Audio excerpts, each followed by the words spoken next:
All right, now that you're done with example C, we're going to go on to example 2. It says Hillary has a box of colored eggs. 6 are blue, 3 are red, 1 is white. What is the probability that Hillary will randomly select a red egg, put it back, and then select a white egg? So first thing I'm going to do is underline everything that's important. Probability. She's on the first probability, we're going to see how many for a red egg. Our key word here is put it back. And then she's going to select a white egg. Okay, so the first thing I want to do is find my total. The total is going to be how many colored eggs are there. So that means I'm going to add up all these numbers. So 6 plus 3 plus 1. That's going to give you my total. 6 plus 3 is 9, plus 1 is 10. I have 10 total eggs. Okay, let's go ahead and write our probability. She wants to know the probability of a red egg first.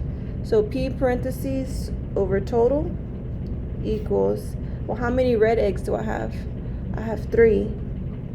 Over my total is 10. Okay. The next one, we have put it back. Put it back. That means that if you look over on the back, which keyword does that go with, independent or dependent?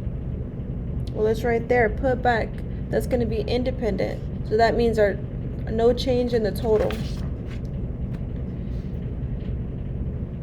Okay, so we're going to write independent up here. Independent.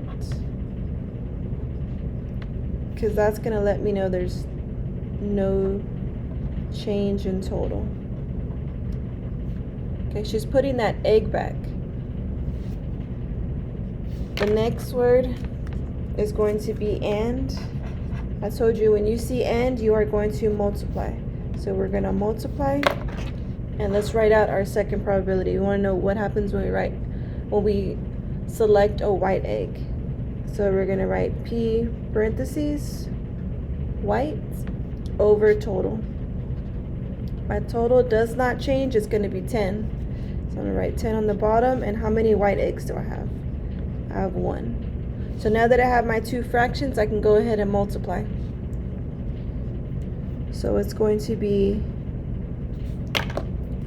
3 over 10 times 1 over 10.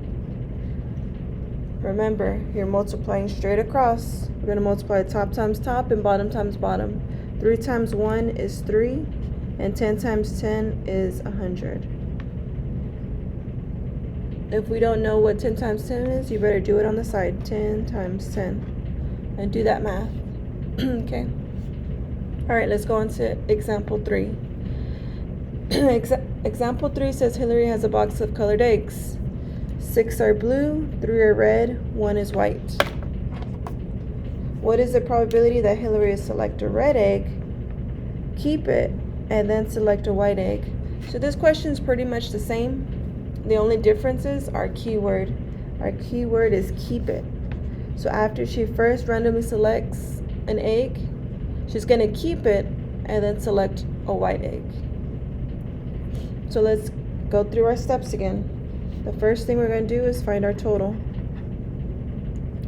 Our total is, we're adding up all of these eggs. 6 plus 3 plus 1. So that's going to give me 10 again, because 6 plus 3 is 9, plus 1 is 10. Okay. We're looking for the probability that she will select a red egg. So we can write P parentheses red over total. Now we have 3 red eggs, and our total is 10. Okay. So remember, and means we're multiplying. But first, we need to see what keyword goes with keep it. Keep it. You're going to turn it over on the back. Is it independent or dependent? Well, right here it says keep. So it's going to be dependent.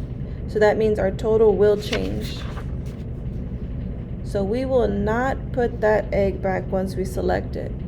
So that means our total is going to change. If we took one egg out, we're going to subtract 1. So 10 minus 1 is 9. That means that's going to be our new total. So I'm going to go ahead and write out my probability. It's asking for a white. And then go over total. I already know what my total is. My total is going to be 9.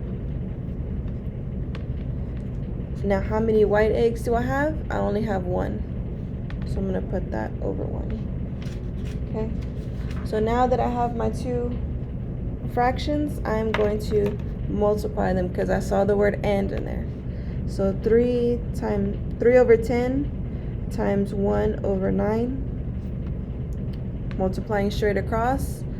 3 times 1 is 3, and 10 times 9 is 90. I can make this smaller. I'm going to divide the top and bottom number by 3. So 3 divided by 3 is 1, and 90 divided by 3 is going to give me 30. That is my answer. Okay. It's really important that you find the keywords. When you do the practice, it asks you, either it's going to be keep it, put it back. You have your notes. See which one it's asking for, independent or dependent. Okay? Go ahead and raise your hand when you're done so I can check off your notes.